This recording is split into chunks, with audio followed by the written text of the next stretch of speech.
kesibukan hari ini. Di sini saya akan melaksanakan tugas saya di CDP untuk mewawancarai 2-3 kepala sekolah di sini dan juga di area lain.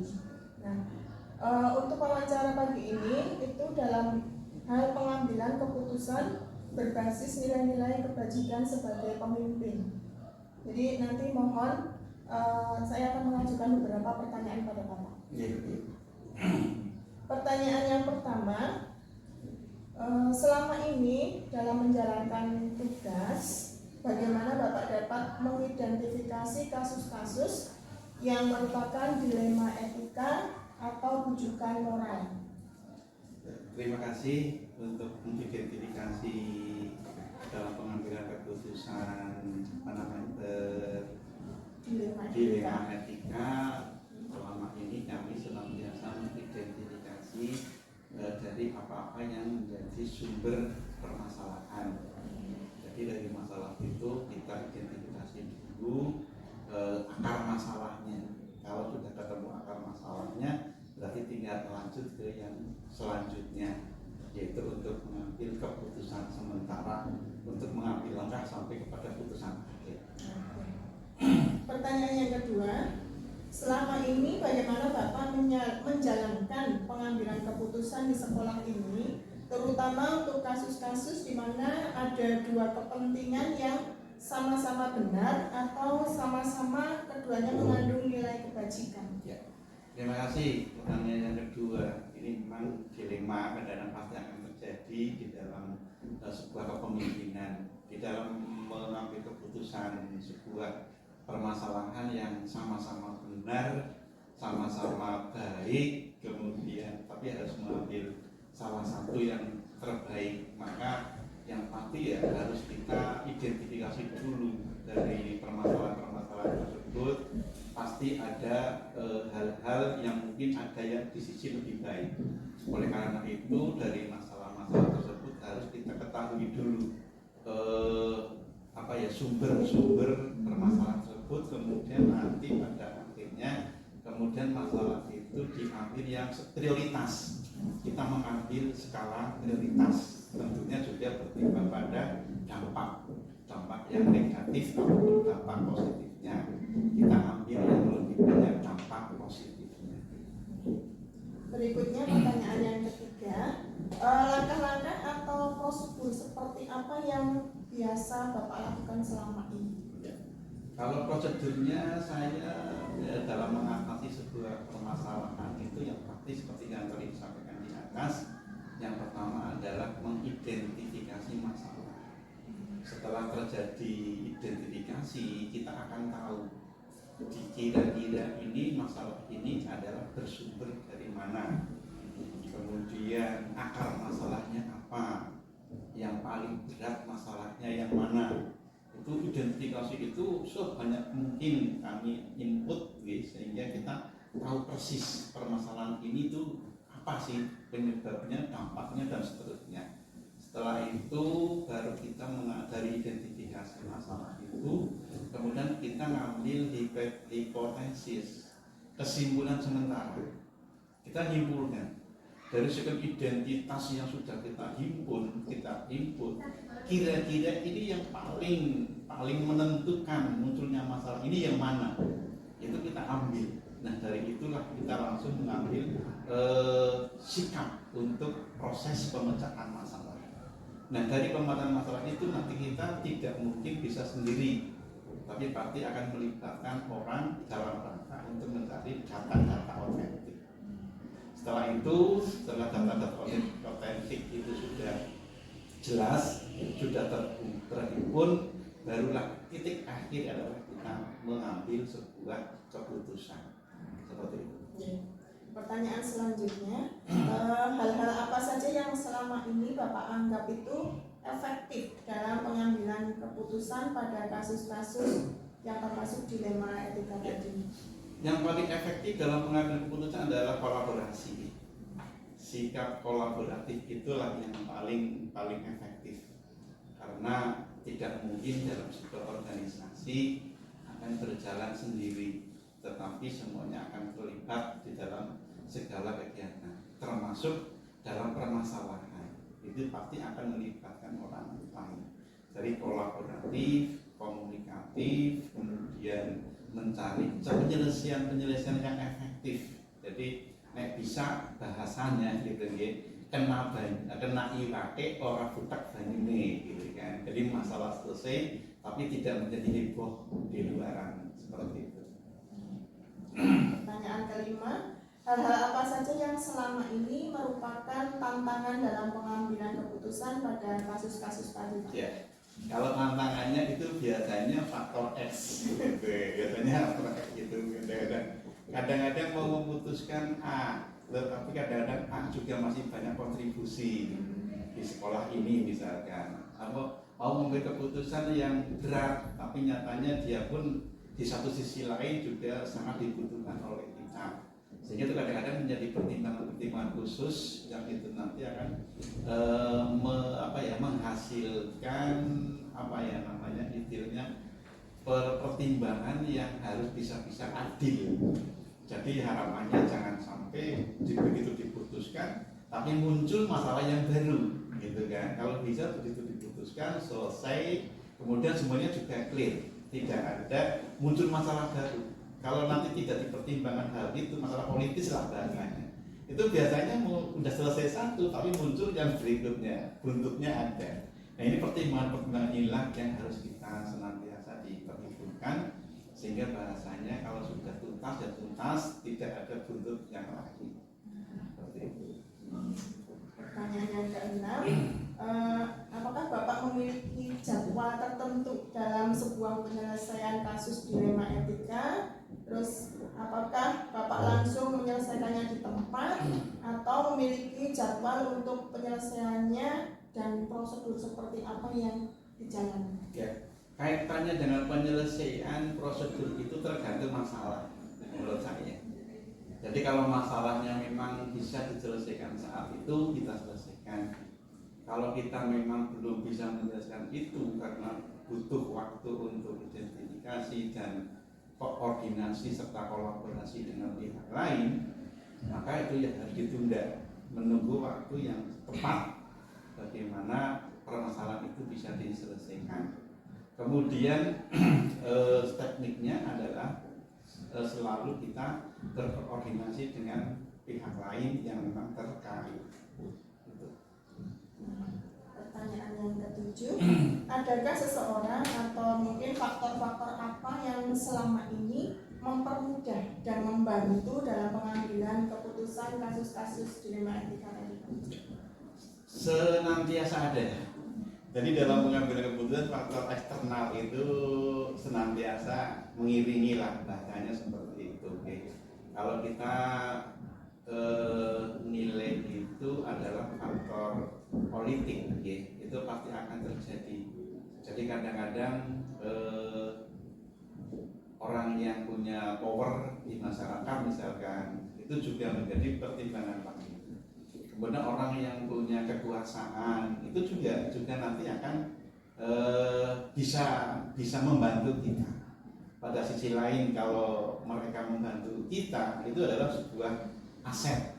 Tapi kalau dia yang bermasalah sendiri itu juga menjadi pertimbangan yang istimewa gitu kan. Jadi tetap ada hal seperti itu pasti ada karena faktor-faktor politis itu dimanapun senantiasa mengiringi kita semuanya. Yang terakhir Pak, dari semua hal yang telah disampaikan tadi, pembelajaran apa yang bisa dipetik dari pengalaman Bapak di dalam pengambilan keputusan-keputusan tersebut? Yang bisa saya ambil adalah bahwa kita memang di dalam mengatasi permasalahan itu butuh kesabaran. Itu, jadi kesabaran sangat dibutuhkan dalam konteks ini. Kemudian ketajaman hati, rasa itu peka, harus peka terhadap rasa, itu akan mempermudah mengidentifikasi dan mencari prioritas akar masalah. Kemudian kejernihan hati itu juga ya, karena kalau pada saat itu hati kita tidak jernih, itu pasti apa ya pengambilan keputusannya itu kadang-kadang akan terpengaruh. Maka di sini harus pada saat kita mengambil keputusan harus hatinya itu netral bahasanya, sudah clear pada saat proses. Oke lah, banyak pengaruh sana sini, tapi begitu sudah keputusan akhir maka kita harus hatinya itu betul-betul apa ya, putih lah, sudah tidak ada pengaruh dari yang lain. Itu kemudian emosi, ini emosional juga sangat-sangat mempengaruhi, karena nanti kalau emosionalnya muncul itu biasanya bukan lagi menyelesaikan masalah, tapi justru akan menambah masalah, karena emosi itu akan terbawa pada saat kita mengambil keputusan. Karena apa? Karena kita pada saat pengambilan keputusan pasti orang yang akan diputusi pasti itu kalau dia dirugikan pasti akan mengelak. Tapi kalau dia yang diuntungkan biasanya itu akan apa ya, akan bahagia. Dan maka dari itu supaya dua-duanya itu clear, maka itu butuh kekuatan emosi yang stabil dalam hal ini dalam mengambil sebuah keputusan, sehingga dua-duanya enak. Yang dimenangkan tidak sombong, yang kalah juga bukan yang kalah, maaf, yang mungkin yang harus diperbaiki atau mungkin yang tidak menjadi pilihan putusan ya tidak akan berkecil hati. Seperti itu. Terima kasih sekali Pak, ini sudah selesai, sudah terjawab semua. Terima kasih atas waktunya. Apabila ada tutur kata yang tidak berkenan, saya mohon maaf. Terima kasih. Assalamualaikum warahmatullahi wabarakatuh. Waalaikumsalam warahmatullahi wabarakatuh.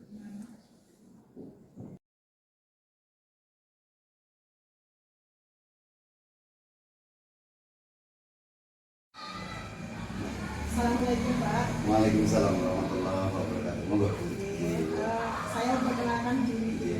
Saya Rustini dari SMP Negeri 1 Sempor. Mohon maaf sekali di sini mengganggu waktu Bapak.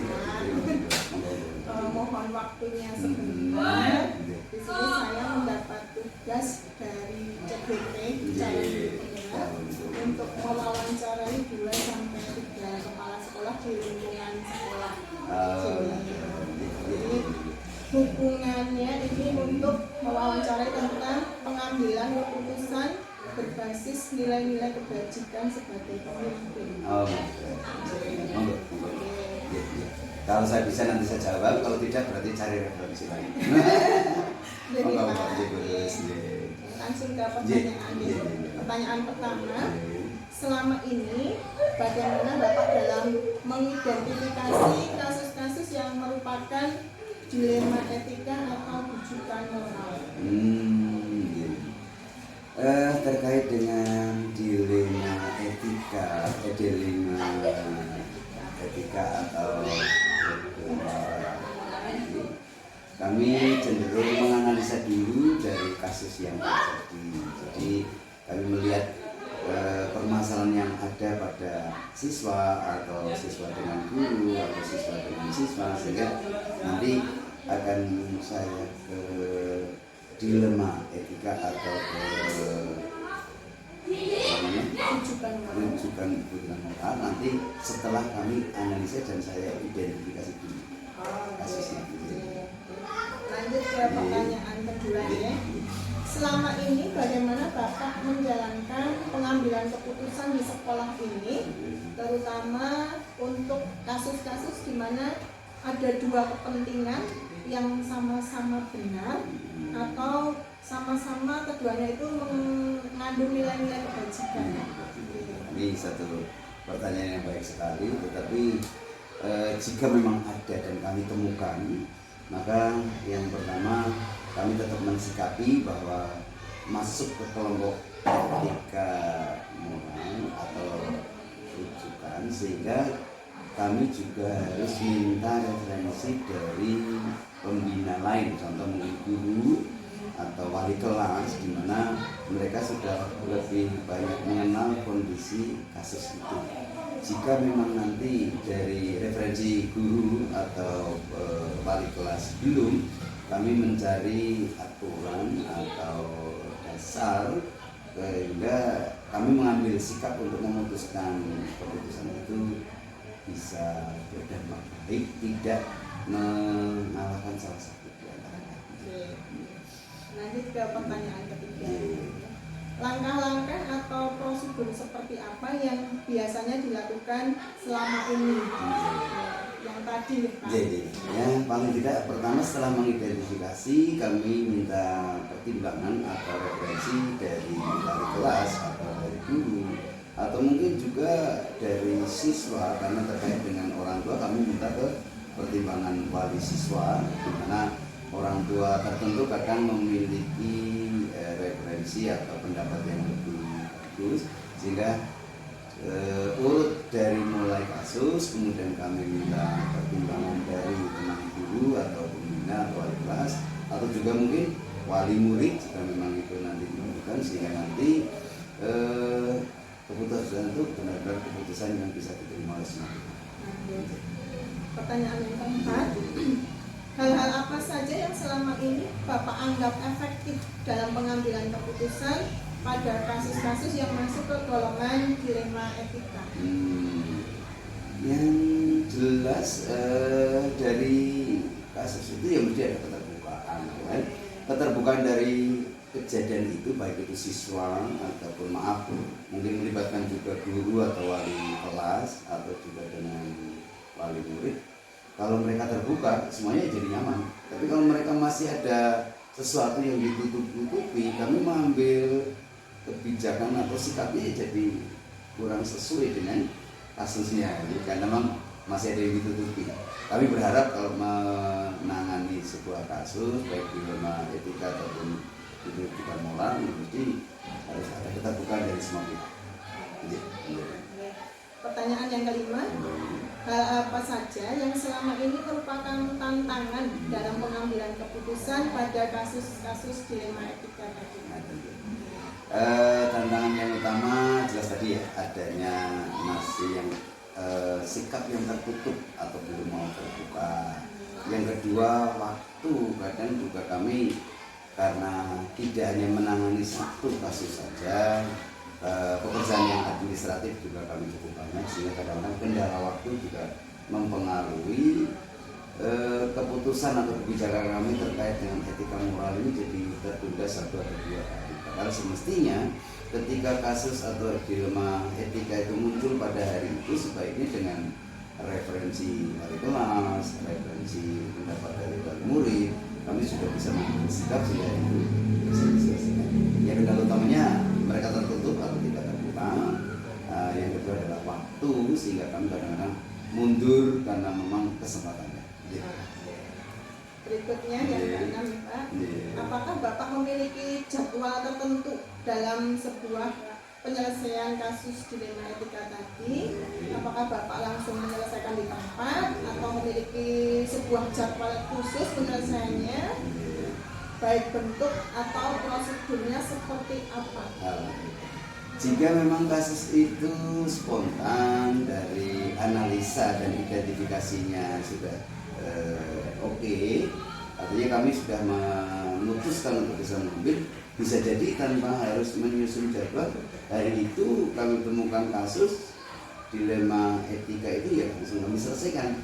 Tetapi jika membutuhkan pihak lain, mungkin dari pendapat wali, referensi dari wali kelas, guru, atau mungkin pihak lain, ya kami tetap menggunakan prosedur. Jadwalnya hari ini mengidentifikasi, besok kemudian ada pertemuan dengan pihak ketiga, atau mungkin juga ada pertemuan forum khusus untuk supaya memutuskannya tidak terlalu memberatkan si pihak, sehingga jadwal yang mungkin muncul jika memang kasus itu cukup serius atau melibatkan banyak pihak. Biasanya kami ada beberapa waktu, ada beberapa kesempatan sehingga tidak sekaligus saja. Tapi kalau misalkan kasusnya sederhana dan bisa diputuskan begitu, ya kami langsung laksanakan tanpa jadwal. Berikutnya pertanyaan yang ke-7.